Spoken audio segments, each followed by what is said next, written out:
welcome to the podcast, Scott. Super happy to have this chat with you today. I became familiar with your company at an event I went to. They were the key sponsors. And so I thought, yes, this is something our audience needs to hear. We're always needing more marketing insight, and I want to learn more about your company. So thanks for coming on. Thanks, Kirsten. I appreciate it. It means a lot to have me, or that you're having me on the show. Thanks. Of course. So give us a little insight into Gig and how it came to be, what your specialty is, all of it. Yeah, no, great question. So started Gig in 2013. I can't believe it's already been, we're coming up on what? How many years is that? We're Over almost 10. 12? Yeah. Wow. 12 years? Holy cow. Yeah, so we started originally for the music space. It was meant to help artists be more impactful or effective in getting the word out about a new single, an upcoming album, upcoming tour, event, show. And we built software to really help these artists leverage their greatest marketing team, which is their fans. And, when it all comes down to it, your fans or your customers or your members or your students, whatever it may be, they really are your greatest marketing team and helping you get the word out about whatever it is you're trying to push. And so we learned that it wasn't just the music space that needed the tools and software that we had built. And we started selling it to other businesses. And it went better than I had ever anticipated it being.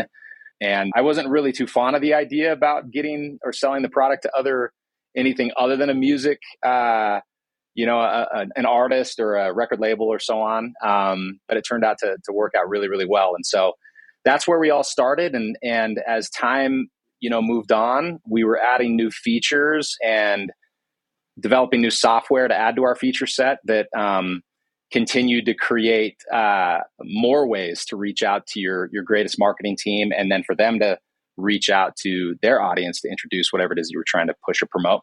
But in the past couple years, we've really honed in on what it is that makes us unique or special. So it's all the different features and software that we built to help both brands and businesses, influencers, build communities and bring like-minded individuals that are passionate about something, that want to learn about something, to one place that the brand controls, rather than a lot of these massive social media companies that are controlled by algorithms and other things. So we really are a marketing machine on steroids that help bring groups together. Awesome. Well, the name of the company makes a lot more sense now, knowing that it started out in the music industry. That's a really cool. Right. Yeah. Awesome. I'm sure you're seeing some similarity too in having myself worked with artists. We used to live in Nashville, so we were very familiar with the music scene. And then shifting, we've also worked with influencers, and there is such a similarity there. And then business owners, obviously, all of it, they all need the same thing. They all need those raving fans, that core audience that's going to help propel them to the next level. So I think it's cool that you've expanded out.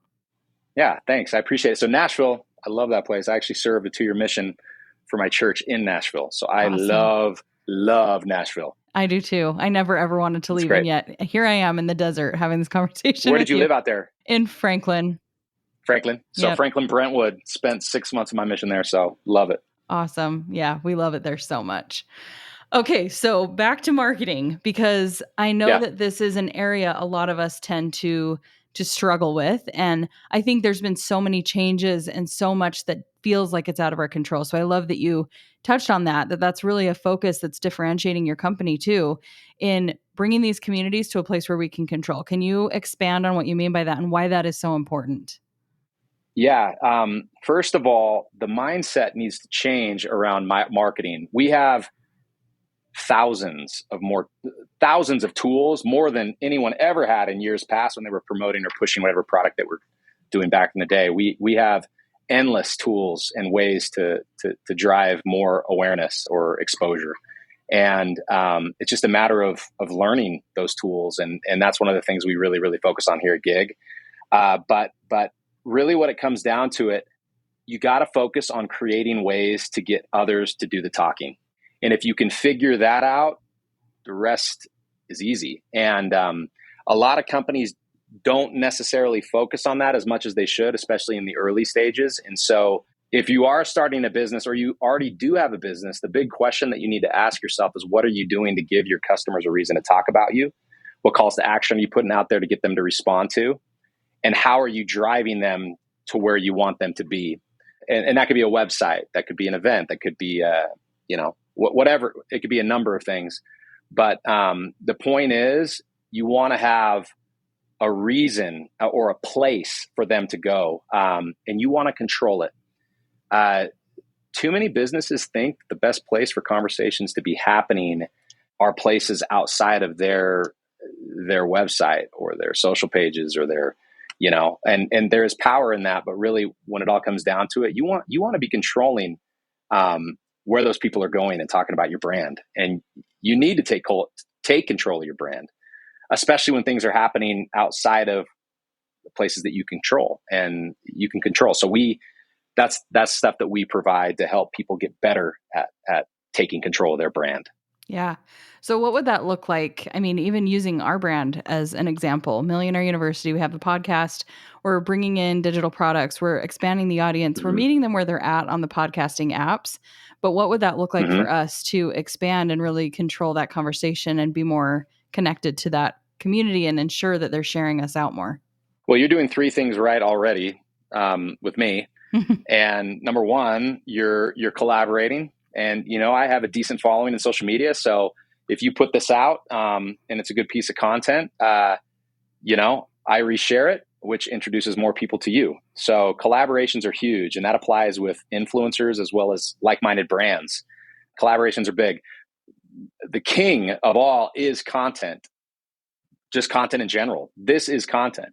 So the more pieces of content that you can put out there around your brand and what you do and what you're up to, the better off you're going to be when it comes to marketing.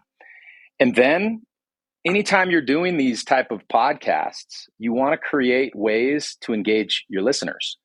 So anytime that you're talking to someone, ask them a question or ask the person that you're interviewing to call upon their following to take action in something. It could be donating to a charity. It could be, come learn about this event, join our webinar, or calls to action are huge. People love taking action, especially if it's something they're passionate about or interested in learning more about. And so for you, you're doing those things well, and you just got to remain consistent and take notes on the things that are working and be ready to ditch the things that aren't. So that's what I'd recommend. So, but like in general, I'm just pointing out things you're doing right because you asked about your podcast, but those same rules apply. Those are to everyone. Those are universal ways of thinking, or you need to have a universal way of thinking when it comes to marketing this day and age. You have so many tools. You just got to use them. Yeah. Well, I think sometimes something I've noticed for myself as an entrepreneur and the rut that we can get in is we become attached to a certain methodology, or we don't even ask the Mm-hmm. question why. Like, why are we using Instagram? I've been asking myself this lately. I have my own podcast too, and I've been trying to stay consistent with weekly episodes. Consistency matters, like you said. And then the deeper question has come in of, why? Why do I need to do weekly episodes? What is the purpose of utilizing this podcast? Obviously, I feel compelled to share something and I have this message I want to convey. That's my business's vision, right? But like, what's my Mm-hmm. purpose in utilizing these different marketing channels? And have you found that sometimes is the obstacle when you work with clients where they become rooted in, well, this is just how it's always been and how it's supposed to be, and that's an important thing that needs to happen, is just distinguishing the bigger purpose behind how they're using the platforms and how they're utilizing Yeah, marketing? that's a great thought, great question that anyone and everyone should be considering, especially when it comes to building a business. One of the things that I'm always pushing or driving with clients as well as influencers is think outside the box. You got to think outside the box. If you're not thinking outside the box, you're just going to continue to do the same things that everyone else is doing.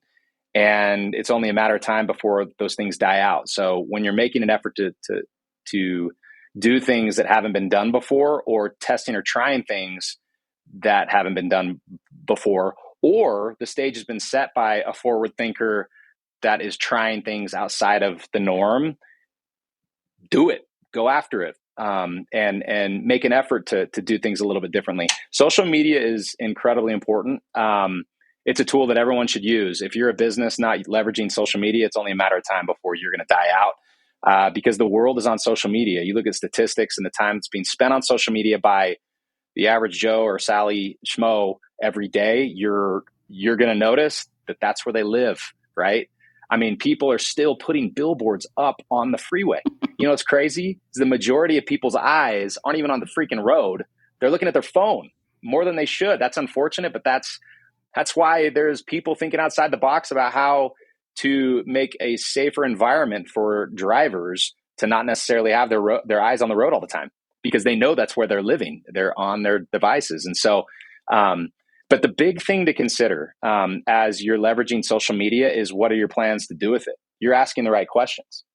Yeah, you've got some great tools to reach a large audience, but what are your goal? What's your goal with these different social media channels? And I would hope that your reason is to drive them somewhere, or to commit them to doing something, or going someplace, or accessing something, or buying something that you control.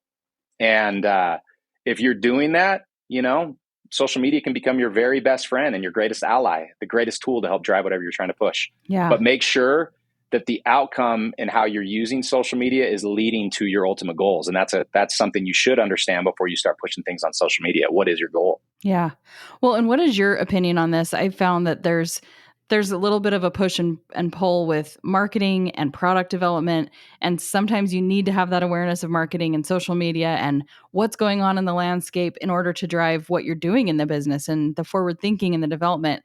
Have you found that to be true in the clients that you've worked with, where they might come in with a set idea and they have the product and you have to even do some tweaking of product based on market and strategy? Yeah, great question. I mean, yes. Sometimes clients come in with a powerful product that's perfect. In fact, since we're here, I'm going to just show you something. So this is one of our new clients. This is called a aromatherapist. It's actually one of the coolest devices I have ever seen. And this is an unpaid promo, but this applies to your question. So you're welcome, aromatherapist, as we talk through this. They're great. They're great people. But this product, they came in, showed us, and I think this is the Pura killer. I think it's a Sensi killer. I think this is the best device for anything regarding the best smells in the world. And they came in and they showed me the product.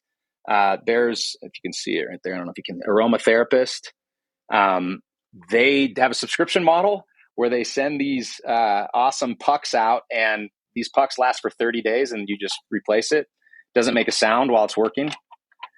And this is what they came to us with. And so what Gig does, what we do with our team of specialists and creatives is we look at that product and we help guide a lot of their decision making on how they want to market this. A product like this is absolutely ideal for influencers. I mean, if influencers are talking about it the same way that I just talked about it, the chances are they're going to build it, they're going to buy it, and they're going to want to know more about it. So what I should do at the end of this is, you should be the influencer for this. I won't take credit. You're the one that got me thinking about it. So this would essentially be a way to promote the product. You're an influencer. I'm talking about the product on your podcast, and people are going to learn about it. So they might as well give, you a code to give out, right? To benefit from a discount that you can, make some money on. But so the point is, every product, every effort, every initiative is going to have a universal approach to social media, but some things you got to tweak to make sure that the message is relayed properly, so it resonates with the audience you're trying to reach. And so there definitely is a universal approach, but you definitely also want to make sure you're messaging it in a way that resonates with the audience you want. Yeah. Yep. And I love that you just demonstrated that. I actually have one of those, and I am an affiliate Do you for really? aromatherapist. Yeah. There you go. There you go. One so, done. Yeah, the one and done. Yeah. Well done. That's yes. how business works, guys. If you're listening, like, it's really just a matter of connecting with the people. Like you said, it's collaboration, and it's the consistency of putting out the content and making sure that you're connecting the dots between what problem does this product solve and how does it benefit me? And then how do I take that message to social media, make sure that I'm controlling the narrative. So can you tell me some good suggestions and ways outside of affiliate programs and things like that, where there's a financial incentive, even to our audience members who are watching our content? Because this is even a micro strategy on Instagram. We want shares, right? We want content Right. that's getting shared. So, do you have any suggestions? I know this is going to be dependent on the business, but to being able to think differently on how to do that. Yeah. Look, every single person on planet Earth has something good to offer, right?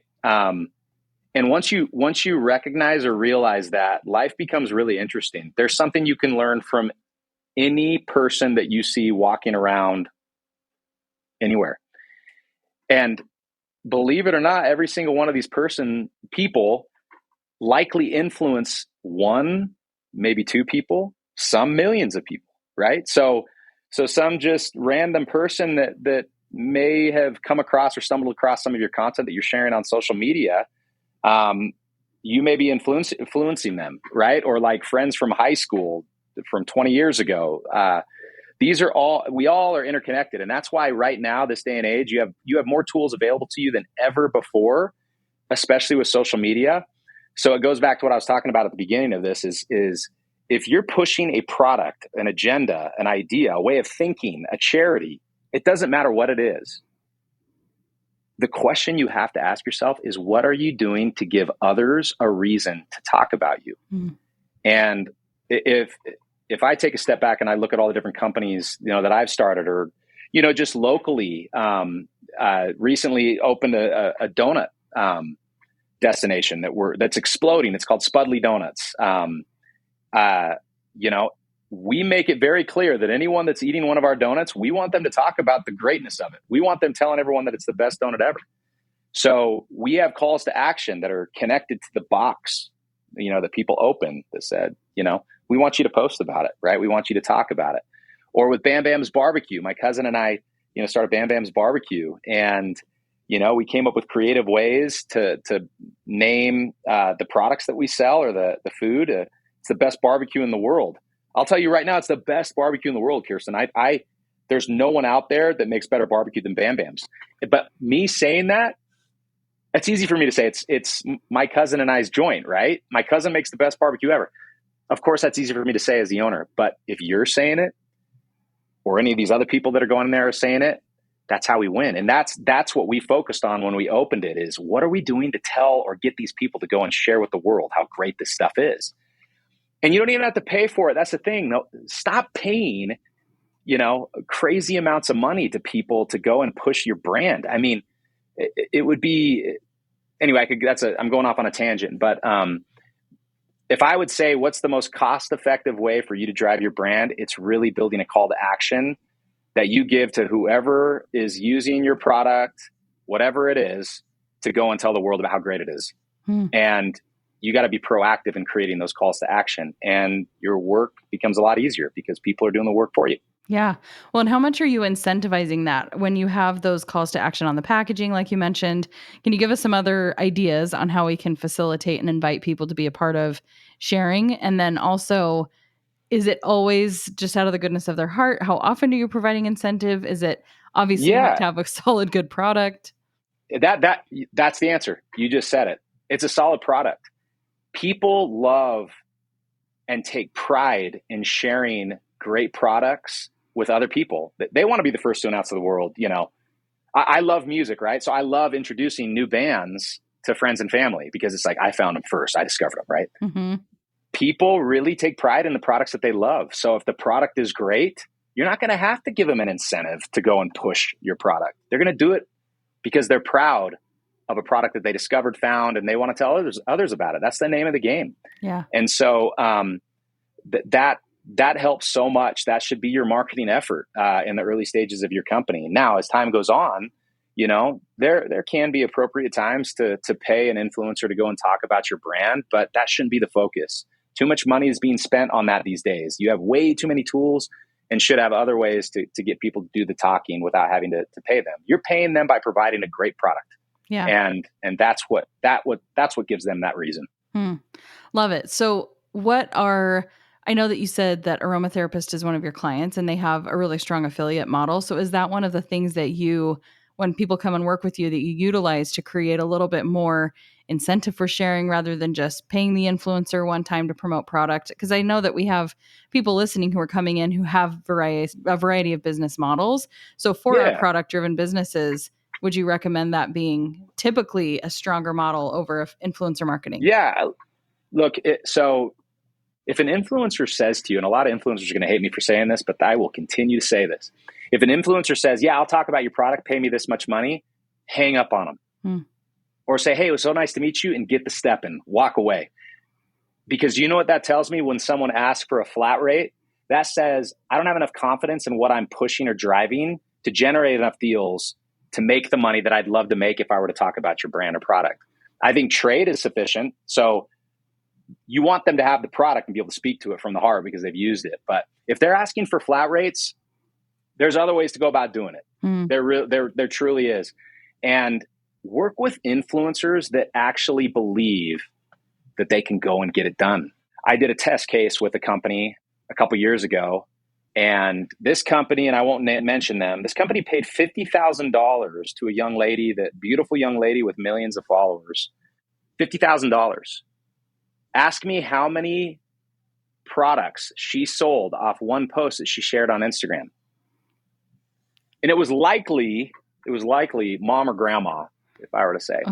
And I said, stop doing that crap.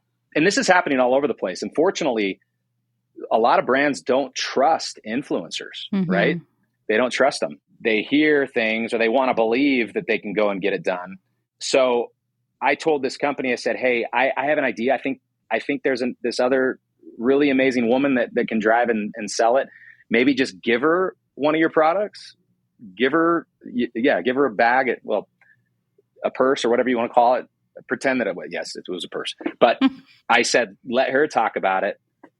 This woman drove over $30,000 in sales and took a 15% commission. There you have it.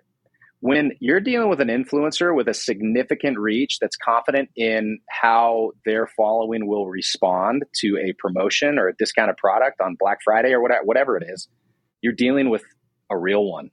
If someone's asking for a flat rate, I'm telling you, the chances of it actually panning out, they're very unlikely. Yeah. However, I'm not going to say that's always the case, but for the most part, it's not going to be even close to as powerful as someone that is willing to put their neck on the line or to take on a commission structure. So that's what I would suggest. Yeah. Well, and launching an affiliate model is so accessible nowadays too, right? Like you can have influencers of all sizes. For me, as being on both ends of the coin, more likely to be the influencer, it's discouraging when there's such a big wall around the affiliate program. Like, oh, we only take people with a certain da-da-da. It's like you're missing a huge opportunity to start that conversation, right? I'm willing to genuinely share, even if I only make $50. I will never forget the first affiliate commission I made. And I was like, holy cow, this is like printing money. I just talked about something I love and I got a return for that. Guess how much more I'm going to go talk about that versus I have to wait till I have 1 million followers and then I'm worth, sharing about this. And now it's one of my favorite things to do, not even just for money, but I love connecting people with brands. So you're right. It's built in, I think, to our nature to want to be the first to share or just another person to share the things that we're excited about. Right. So, believe in your product enough to take that approach. I mean, that's the way to do it, and it works. Well, I was going to ask too, how can we, if you are a smaller business, a lot of our listeners are, beginning stages of starting a business. How do we compete with these bigger brands? And I think you just answered that in a way that it doesn't have to be an expensive endeavor. It just needs to be intentional. That's right. And first of all, props to those that are strong enough and have the courage to start a company. I'm learning more and more every day how there are so few people willing to do that. And congrats to you. But I'm also here to tell you that we as human beings love the underdog. We do.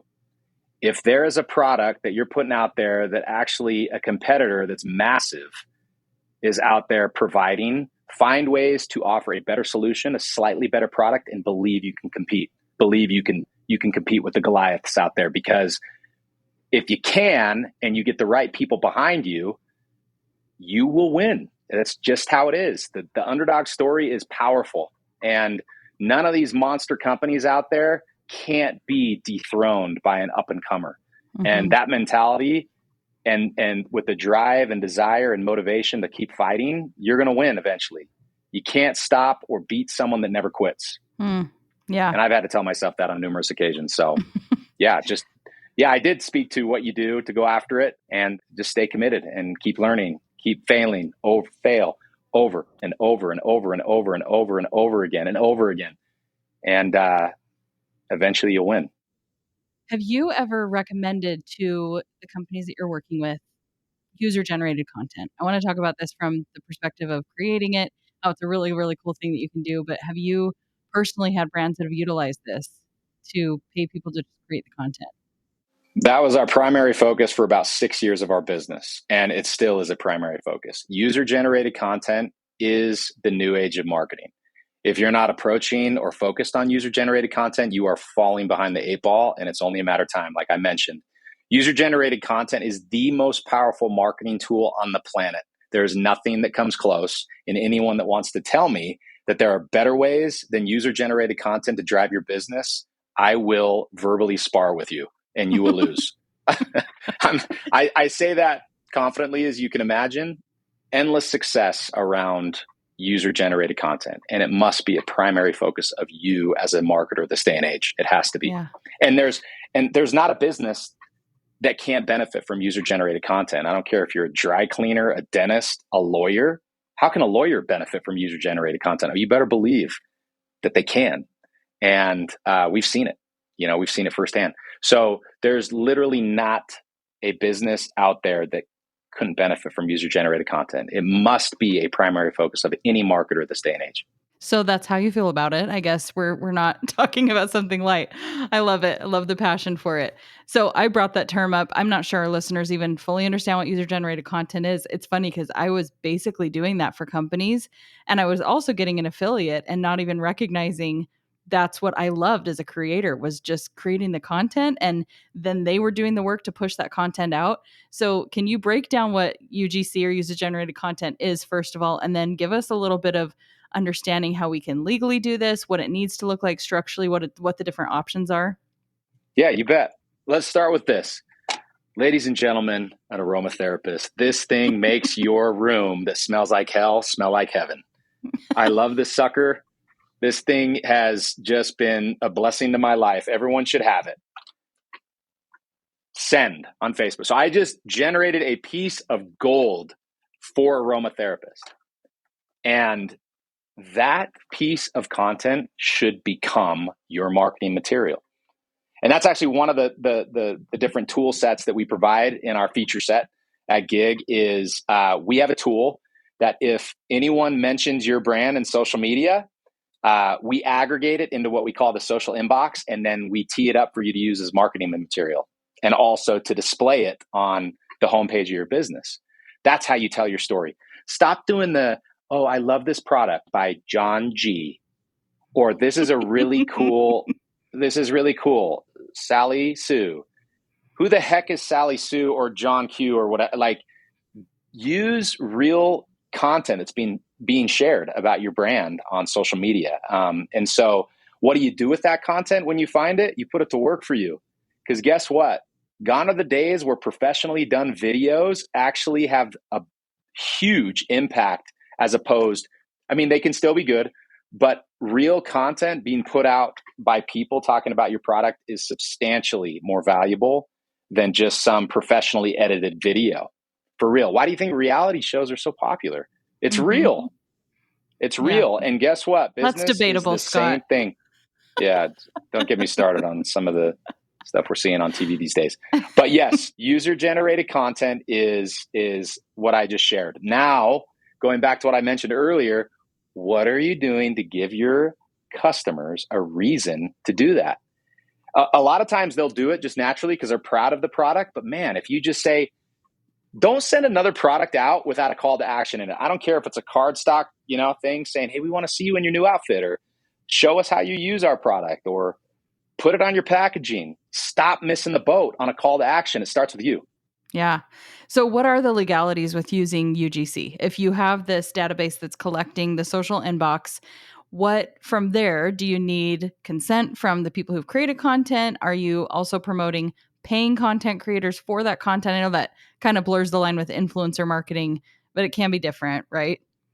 Yeah, paid content, there's pros and cons, but great question on the legality side. One of the reasons we take a lot of pride because in our platform, because we've been given access and been given the rights to leverage the content that we're aggregating through these different social platforms. There are a lot of companies out there that scrape and grab content inappropriately or without permission. And we take pride and are one of the few companies that have licenses to leverage that content that we're aggregating through a social inbox. And so through our platform, all the legal side is taken care of. And so that's one of the benefits in leveraging the gig platform. The one thing that we cannot do is we cannot aggregate in content that comes from a private profile. However, in the event that you have written consent through a DM, email, or text message, and you're aware of a piece of content that's behind a private wall, you can capture that content and use it as long as you have that thumbs up from the creator of that content through the gig platform. So you want to be careful. Cool. I love that automation is built in. Yeah, the automation's built in. Be careful if you do aggregate content from a social platform without permission. There are legal ramifications for that. Okay. So you want to Yeah. be careful with that. That's good to know. And I do want to point out, you guys, if you're listening, you're seeing UGC content all the time. You're seeing it on TikTok. We see brands shifting into this every single day. It's not no longer about, even just talking about the product. It's so naturally, I don't know, just woven into the thread of a very natural looking video, like somebody was just creating a fun TikTok. Yeah. And oh, by Yeah. the way, there's this product. And I half the time don't even know I'm looking at ads anymore. I will sit and watch ads because it's just so Right. natural. That's what we need to be thinking about. And that's done right. Someone's a good marketer behind that, So if you're Yeah. putting out content that makes your, viewers or the feeds look, less salesy, I'm telling you, that's the way to win. So Yeah. that person gets it. Amazing. Well, you've brought so much value. There's so many lanes that we can go down, and I think just the comprehensive view is understanding to make it personal and to be really intentional and strategic with your marketing and know why you're doing it and make sure that you're calling in your people, that you're utilizing human behavior naturally, their desire to Right. share and everything to promote your products in such an organic way.